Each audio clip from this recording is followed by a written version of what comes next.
ప్రతి పేదోడు కాగితాలు పట్టుకొని ఆఫీసుల చుట్టూ లీడర్ల చుట్టూ ఇంకా కొంతమంది అయితే ఇంగిపిస్తే దుర్గిస్తే ఇంగిస్తారేమో కొంతమంది దుడ్డు కలెక్షన్ చేస్తే వాళ్ళకి దుడ్డిచ్చి వాళ్ళకి తిరిగి తిరిగి తిరిగి తిరిగి కాళ్ళు కాయదాసే కానీ ఈ మొత్తం నియోజకవర్గం మొత్తం మీద ఒక్కటంటే ఒక పేదోనికి 10 సంవత్సరాల దౌర్భాగ్యం ఒక ఇల్లు కూడా వేయాలనే సందర్భం 15 చూసినామా 10 సంవత్సరాలు బీఆర్ఎస్ గవర్నమెంట్ చూసుకుంది.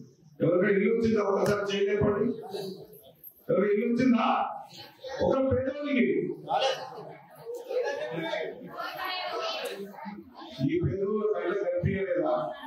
మరి ప్రతిసారి అంటామండి డబ్బులు పెట్టే ముందు ఎట్లుండాలి? గతంలో కాంగ్రెస్ పార్టీ రాజశేఖర రెడ్డి గవర్నమెంట్ అందరికంటే ముందు ఇచ్చిన ఎట్లున్నాయి? చిన్న రూమ్ ఉంది, మరి కొడుకు కోడలు ఉంది, ఏడుండాలి? బిడ్డని ఒక ఇంటికి ఇచ్చినాము, బిడ్డ అదే ఏడబెట్టుకోవాలి, మేకడలు పెట్టేయాలి. డబ్బులు బెడ్రూమ్ అంటే ఎట్లా ఉంటుందని చెప్పి డబ్బులు బెడ్రూమ్ లో బొమ్మలు చూపించి ఓటు వేసుకొని 2 సార్లు అధికారం కలిసిన తర్వాత కూడా ఒక పేదోడికి ఒక ఇంటికి దౌర్భాగ్యం చూస్తున్నాం.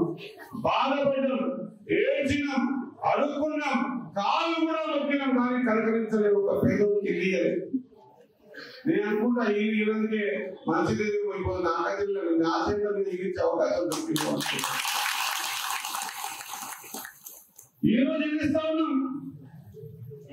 ఈరోజు 293 ఎన్ని ఇస్తా ఉన్నాం ఈ టౌన్ లో కంటే.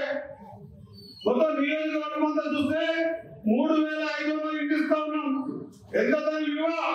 175 కోట్లు. ఎంత? 175 కోట్ల విలువ కలిగినటువంటి ఇళ్లను పేదోళ్ళకి ఇస్తా ఉన్నాం.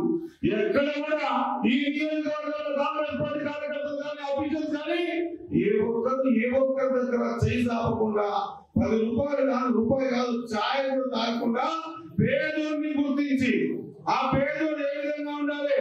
మన ఎలక్షన్ లో ఆంటీ కూడా చేసిండొచ్చు కాక, బట్ బీజేపీ కానీ బీఆర్ఎస్ కానీ కాంగ్రెస్ కానీ సిపిఎం కానీ సిపిఐ కానీ మనం తెచ్చినోడు కానీ అనుభవిస్తున్నోడు కానీ ఆడినోడు కానీ ఎవడైనా సరే పేదోడిని గుర్తించి మా కార్యకర్తలంతా కూడా సైనికులాగా పేదోళ్ళని వెతికి వెతికి ఎవరి ముందు చేయకుండా రూపాయి ఆశించకుండా ఈ రోజు మీ కాడికి 5 లక్షల రూపాయలుగా ఇల్లుస్తున్నాం.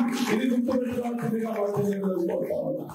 నేను వేదికలో చెప్పిన, గతంలో కూడా వేదికలో చెప్పిన, ఏ ఒక్కరు ఎక్కడ మీకు డబ్బులు ఇచ్చినా ఎవరైనా డబ్బులు తీసుకున్నా కూడా ఖచ్చితంగా పార్టీలకు తెచ్చి లేదా సస్పెండ్ చేపిస్తా. ఏ అఫీషియల్ కూడా, అది మున్సిపల్ కమిషనర్ కావచ్చు, వార్డ్ ఆఫీసర్ కావచ్చు, పీడీ కావచ్చు, ఇంకెవరైనా కావచ్చు, ఇల్లు ఇప్పిస్తా అని 1 రూపాయి దగ్గర తీసుకుంటే ఖచ్చితంగా వాళ్ళని యాక్షన్ తీసుకుంటా అని చెప్పి ఇంతమందికి ఇల్లు ఇస్తా ఉన్నారు. 293 మంది ఆమె కూర్చున్నారు.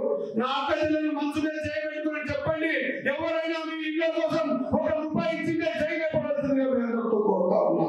ఎవరైనా ఇచ్చిందే 1 రూపాయి ఇచ్చిందే చేయలేపడి. ఇది కదా కాంగ్రెస్ పార్టీ, ఇది కదా వీళ్ళ పలుకు బలహీన వర్గాల పార్టీ, ఇది కదా పేదరికాన్ని ఆదుకునేటువంటి పద్ధతి. కాబట్టి మా అక్క చెల్లెలను కోరుతా ఉన్నా, ఈ 293 ఇళ్ళు 16 వార్డుల్లో పరిస్థితి అయిపోతుంది. మాకు ఇంకా ఈ 16 ఇళ్ళు తొందరగా కట్టుకోవాలి. మీకు ఇళ్ళ పట్ట సర్టిఫికెట్ మీకు ఇస్తాం. ఇచ్చిన తర్వాత ఇది మీరు పునాది చేసుకున్నాక మీ అందరూ చెప్తా ఉన్నా, రాష్ట్ర ప్రభుత్వం మా ప్రియ ముఖ్యమంత్రి రేవంత్ రెడ్డి గారు ఆలోచన విధానం ఏంటంటే ఇల్లు ఇచ్చినా పెన్షన్ ఇచ్చినా ఇంకా ఏ లబ్ధి కార్యక్రమం వచ్చినా మా అక్క చెల్లెలు చేతిలో పెడితే ఎక్కడ కూడా ఆ రూపాయి ఖర్చు కాదు, కుటుంబానికి వాడుకుంటారు. అదే మగవాళ్ళ చేత పడితే సాయంకాలం పక్కల సగం ఖర్చు చేస్తారు. కాబట్టి మిమ్మల్ని నమ్మడం